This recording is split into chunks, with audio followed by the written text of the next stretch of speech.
When your in laws act like outlaws. My Perspective by Sammy Kay. Written September 25th, 2012. Recorded September 6th, 2022. It has been said that you marry the person, not their family.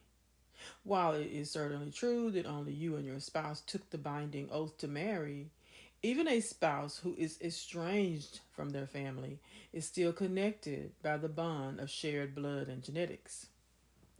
I am amused when I hear an adult say with exaggerated pride that they have no baggage in their life.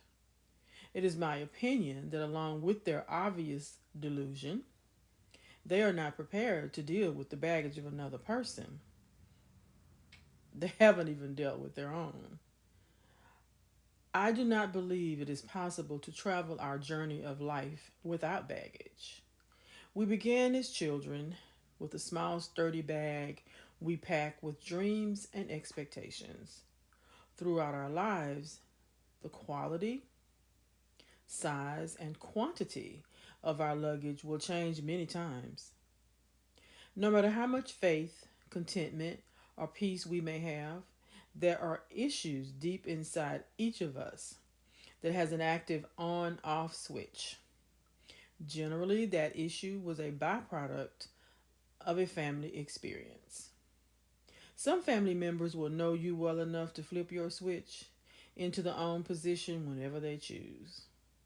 Our families have the power to provide loving enhancement to our lives. Our families also have the power to make our lives miserable.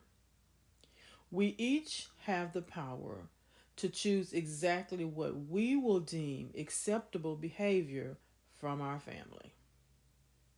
So, how do we build a healthy relationship between your spouse and your extended family?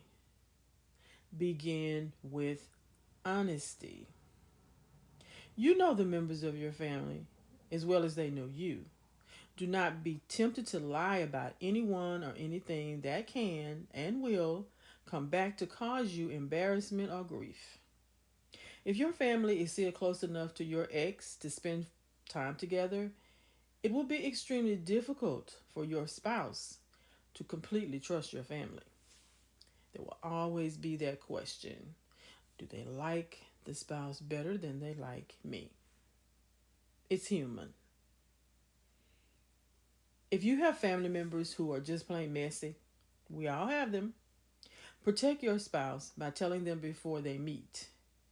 You don't have to use the word messy, but hey, you know how to put it. Messy people, both men and women, and yes, I did say men, will always try to get close enough to a new person to find out information they can pass along to the other messy people in the family. It's always been that way and probably always will be. If there are people in your family who are mentally ill, diagnosed or undiagnosed, do not be ashamed to share this information with your spouse. Just let them know there really should be no shame. It is an illness. If there is someone in your family who is a thief, yes, I did say thief, tell your spouse. She needs to know it is best to put her purse safely away when this person visits. Honesty, remember? You put your wallet or purse or whatever away. Seriously. If you are fully aware that your mother, fathers generally stay quiet even if they feel the same, but remember, they can be messy too. If your mother does not like your spouse, it is your responsibility to, at the very least, make your mother understand that your spouse must be your first priority. It is also your responsibility to reassure your mother that your love for her will never change. Challenging? Perhaps. But take the time to be grateful for the love of these two women. If your mother refuses to treat your spouse with your spouse with respect. Find a way to make her understand that she is risking the respect of her own child. If your spouse is even borderline rude and disrespectful to your parents, seemingly without merit, it is your responsibility to immediately find out why and find a solution to the problem. These are your people. Some women are so insecure they attempt to sabotage the relationship between a man and his family. A smart man will see the signs before the marriage and do his best to give her the confidence in their love and her husband that she needs. A not so smart man will ignore the signs and pretend that the problem does not exist. This is a mistake that will only become more serious and usually include more issues than his parents. Always be mindful of the boundaries of respect that should never be crossed by anyone. Spouses are often guilty of planting the seeds of drama between their families. Keep your personal disagreements between the two of you. Make financial decisions together regarding your family. This is true whether you are the borrower or lender.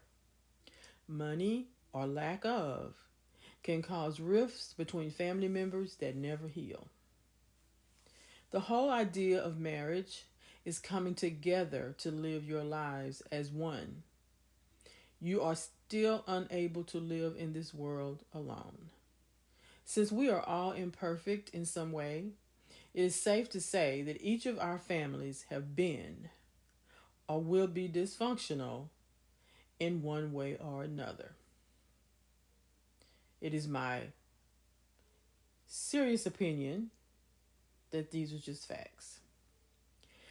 If you are blessed to have a loving family and a loving spouse, it is worth the effort that is often needed to become a loving blended family. Sometimes it works and sometimes it doesn't.